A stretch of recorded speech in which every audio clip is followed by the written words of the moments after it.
और जिंदगी भर आराम। ये लाइन सुनने में कितनी अच्छी लगती है। काश ऐसा हो पाता कि हमें सिर्फ 5 या 10 साल ही काम करना पड़ता, इसके बाद आराम ही आराम। ना तो रोज सुबह ऑफिस जाने की टेंशन और ना ही ऑफिस में बॉस की चिक चिक सुनने की टेंशन। आई एम श्योर अगर आप भी जॉब करते हो तो ये सब बातें आपके दिमाग में जरूर आती होंगी। पर एक जॉब करने वाला व्यक्ति लाइफ में ऐसी गलतियां करते चला जाता है जिससे उनका ये ख्वाब सिर्फ एक ख्वाब ही बनकर रह जाता है और वो पूरी जिंदगी सिर्फ एक जॉब के जंजाल में ही फंसा रहता है। और वो सबसे बड़ी गलती करता है जिसके कारण वह अपने सपने को सच नहीं कर पाता, और वो है पावर ऑफ कंपाउंडिंग के खिलाफ चले जाना। मैं ये भी जानता हूँ आपने आज से पहले भी पावर ऑफ कंपाउंडिंग के ऊपर कई सारी वीडियोस देखी होंगी और उनसे काफी कुछ सीखा होगा, बट ये वीडियो आपके लिए सबसे इम्पोर्टेंट होने वाली है क्योंकि आज के वीडियो में हम एक ऐसे रूल के बारे में जानने वाले हैं जिसे अप्लाई करने के बाद आप असली पावर ऑफ कंपाउंडिंग का मैजिक देख पाएंगे। और इस रूल को अगर आपने अगले 8 सालों तक फॉलो कर लिया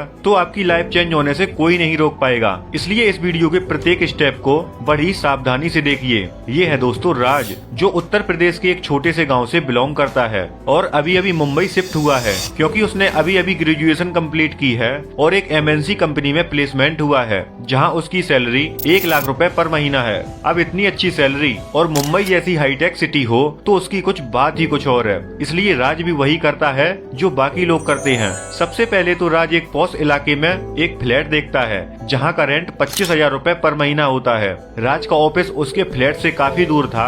अब इतनी अच्छी सैलरी होने के बाद कौन ही मेट्रो या लोकल बस में धक्के खाएगा, तो उसने तुरंत ही 15 लाख की गाड़ी खरीद ली। उसने तुरंत ही 20% का डाउन पेमेंट किया और 12 लाख का बैंक से लोन ले लिया। अब इस EMI कैलकुलेटर में देखो, राज ने 12 लाख का लोन लिया 8.5% के इंटरेस्ट पे और 5 सालों के लिए EMI बनवाई, तो राज को हर महीने 24,620 रुपए कार की EMI भरनी पड़ेगी। अब जैसे कि उसकी सैलरी 1 लाख थी तो घर के रेंट में 25,000 रुपए और कार की EMI में 24,000 रुपए जाने लगा। अब बचते उसके पास केवल 50,000 रुपए। तो जैसा कि राज खर्चीला लड़का था तो वीकेंड में पार्टी करना, बाहर से खाना ऑर्डर करना, लेटेस्ट फोन खरीदना, कुल मिलाकर वो पूरी सैलरी खर्च कर देता था क्योंकि उसका मानना था जो कुछ करना है आज ही करना है, कल किसने देखा। एक दिन उसके 2 पड़ोसी दोस्त मिलते हैं, करण और विक्की। उसने पूछा तुम दोनों क्या कर रहे हो, तो विक्की ने बताया कि हम दोनों ने मुंबई में एक इन्फ्लुएंसर मार्केटिंग एजेंसी डाली है। राज ने पूछा इसमें क्या होता है। विक्की ने बताया आजकल यूट्यूब और इंस्टाग्राम पर काफी सारे इन्फ्लुएंसर आ गए हैं, तो हमारा काम ये होता है कि उन तक ब्रांड्स को पहुंचाना जो अपने प्रोडक्ट प्रमोट करना चाहते हैं, जिससे उन इन्फ्लुएंसर को प्रोडक्ट प्रमोशन मिल जाता है और प्रोडक्ट को भी इधर उधर भागना नहीं पड़ता और इसी बीच हमारा भी कमीशन बन जाता है। तब राज पूछता है कि इन सबसे कितना कमा लेते होगे। तब विक्की ने बताया सब खर्चे निकाल कर 1.5 लाख तक का प्रॉफिट हो जाता है। तो जैसा कि दोनों पार्टनरशिप में होते हैं तो 70-75 हजार रुपए महीने का पड़ जाता है। फिर विक्की राज से पूछता है कि तू आजकल क्या कर रहा है। इस पर राज ने बताया कि मैं एक सॉफ्टवेयर कंपनी में काम करता हूँ, सैलरी है 1 लाख रुपए महीना। तो विक्की बोलता है तो फिर इसमें से कितने पैसे इन्वेस्ट कर देता है। राज बोलता है इन्वेस्टिंग, ना भाई ना, इन चीजों में मैं नहीं फंसता। मैंने तो कुछ दिन पहले ही एक चमचमाती कार ली है, इसकी EMI भरने में ही सारे पैसे खर्च हो जाते हैं। इन्वेस्टिंग जैसी चीजों के लिए मेरे पास पैसा नहीं बचता। वैसे भी इन सबसे कौन ही अमीर बन पाता। तब विक्की बोलता है ऐसा नहीं है यार, शायद तुमने पावर ऑफ कंपाउंडिंग के बारे में नहीं सुना। अब राज बोलता है ये कंपाउंडिंग वही है ना जो अपन ने 10th स्टैंडर्ड में पढ़ी थी। विक्की ने बोला हाँ भाई हाँ वही है। तो राज बोलता है कि यार कहाँ तुम 10th क्लास की बातों से अमीर बनने की बातें कर रही हो। तब विक्की मुस्कुराते हुए बोलता है कि कंपाउंडिंग ऐसी ताकत है जिससे हम यंग एज में ही रिटायर हो सकते हैं। तब राज बोलता है अभी तो जॉब स्टार्ट हुई है और रिटायर तो हम 60 की एज में होंगे ना। इस पर विक्की बोलता है कि लाइफ टाइम जॉब किसे करनी, मैं तो इन्वेस्टिंग के लिए 80-20 रूल का इस्तेमाल करता हूँ, जिसके अकॉर्डिंग मैं महीने का जितना भी कमाता हूँ उसका 80% मैं अपने खर्चों के लिए रखता हूँ, जिसमें खाना पीना, लाइट पानी का बिल, शॉपिंग, इन सब में 80% तक खर्च कर देता हूँ। तो जैसा कि मैं महीने के 70,000 रुपए कमाता हूँ तो 70,000 का 80% हुआ 56,000 रुपए,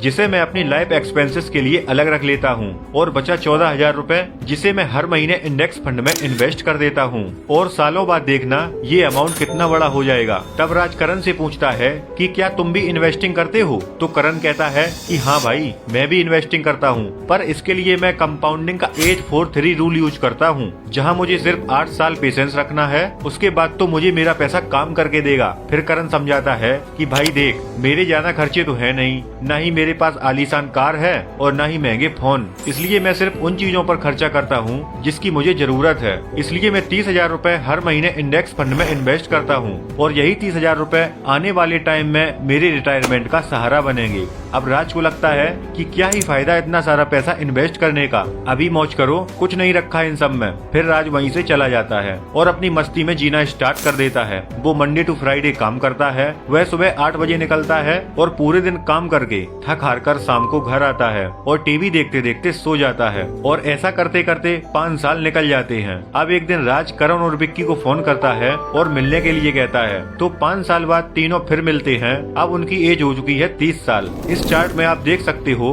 विक्की ने 25 साल की एज में इन्वेस्टिंग स्टार्ट की थी और वो हर महीने अपनी इनकम का 20% यानी 14,000 रूपए इन्वेस्ट कर रहा था, जहां उसे 12% का रिटर्न मिल रहा होता है। तो 5 साल इन्वेस्ट करने के बाद 30 की एज में उसके पास हो जाएंगे 11,54,000 रूपए। वहीं करण ने 22 की एज से इन्वेस्टिंग स्टार्ट की थी, तो वो हर महीने 30,000 रूपए इन्वेस्ट करता था। तो 12% इंटरेस्ट से 8 साल में उसकी वेल्थ 48,45,000 रूपए हो चुकी होगी। अब ये अमाउंट देखकर राज हैरान हो जाता है। वो सोचता है कि इन लोगों से ज्यादा तो मेरी सैलरी है, पर फिर भी मेरे पास 1 रुपए भी सेविंग नहीं है। फिर वो करण से पूछता है कि भाई वो 8-4-3 रूल क्या था? करण ने कहा थोड़े समय के लिए और रुक जा, पता चल जाएगा। राज भी इन्वेस्टिंग करना चाहता था, बट अब उसने एक घर लोन पे ले लिया था जिसकी EMI जाने लगी, इसलिए वो अब भी 1 रुपए भी सेव नहीं कर पाता। फिर वो तीनों अपने अपने कामों में लग जाते हैं और 7 साल बाद वापस मिलते हैं। और जब इनकी एज हो चुकी है 37 साल। इस चार्ट में विक्की की इन्वेस्टमेंट को देखिए, 45,11,000 रूपए।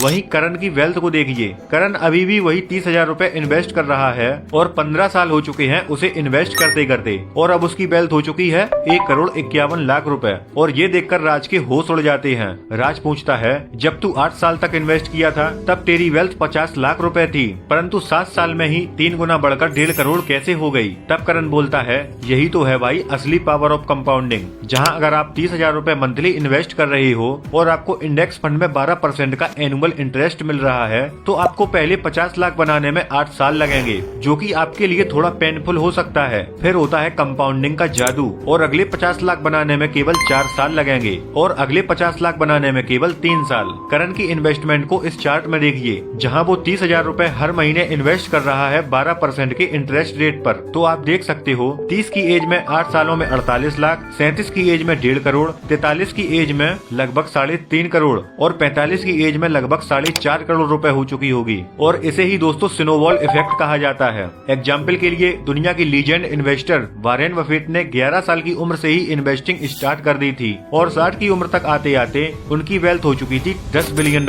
और जब उनकी एज 70 साल की थी तब उनकी वेल्थ $50 बिलियन हो चुकी थी और अब 94 साल की उम्र में उनकी वेल्थ हो चुकी है $138 बिलियन।